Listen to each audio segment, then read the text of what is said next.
I don't know where to begin speaking about how Jessica's writing has impacted my poetry and entire life, so maybe the best way to introduce her is to state it simply.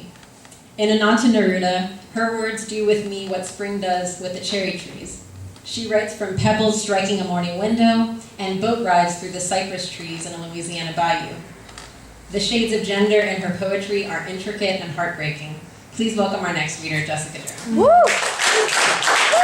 Thanks. I don't even need to read. We did it all. Okay, so I just have 5 for you guys. This first one is called A Campfire Always in the Morning. From the smoke that bows my dreams from a dingy pillow to where mud foam breaks at the ankle, my girlhood on the Red River, empty docks quiver and weaken with the crashing waves that throw sick fish. Our president's calling a lemon, a ripe orange in a wet woven basket, a cypress, marking the flood and still marking my gendered nature and its willowed bends. Its trot line, that sick gar we didn't want, the guys, their knee socks above my knees. This next one I wrote as kind of an exercise. We were sitting around looking at pictures and paintings and books and writing poetry from them. And I opened this big art book at Dana's house to this big, it was like a tapestry and it was called Adam Names the Animals, and Adam was there sitting in this huge throne and all of the animals had gathered around him just waiting to be named. And so I wrote this poem after Adam names the animals. It's called Eve Names the Animals. Two ponies pause, always two, prancing toward her dripping 2 fingers held high above her cotton robe, her tilted legless throne.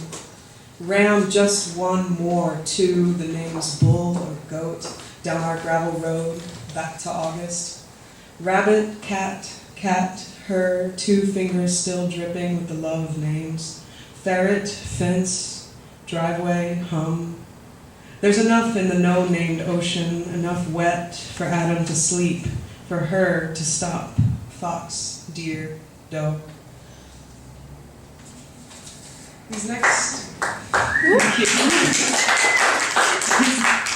2, I spent all summer abroad, mostly in Eastern Europe, but I spent about a month just traveling in Western Europe, and I spent some time in Paris and some time in Berlin. And so I thought, since I was abroad all summer, I would read one that I wrote in Paris and one that I wrote in Berlin. The one I wrote in Berlin, I wrote because I realized that at that moment I was laying in a hospital bed, or not a hospital bed, a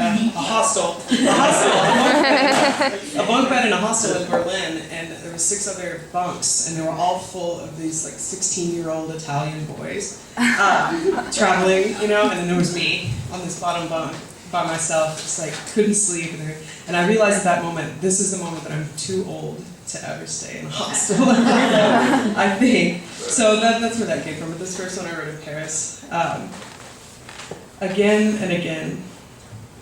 My only love over again among friends. In a theater and hiding, I see her again. In an old apartment, grab her and lay her softly across the blue-lit dawn. Move over her with my hands and with my mouth as the light breaks through the linen curtains again. My dreams, these nights, alone in Paris. In Berlin. I am too old to sleep alone in Berlin, where thin boys squeal in their beds and night sirens raise them as Germany expands the once into 2. Emotion here carries me further from the Brandenburg, nearer to the sea, nearer to those eastern cathedrals, my lover's hair under a small umbrella, a window I've always known. And this last one's a little bit longer. Last time I read it Neon Lit was Halloween, the Halloween Neon Lit, October 2011, and I wrote a poem for my dad that I was able to read to my dad, who came that night, and I was really glad that I was able to. And so, though my mom's not here tonight, I wanted to read a poem for her.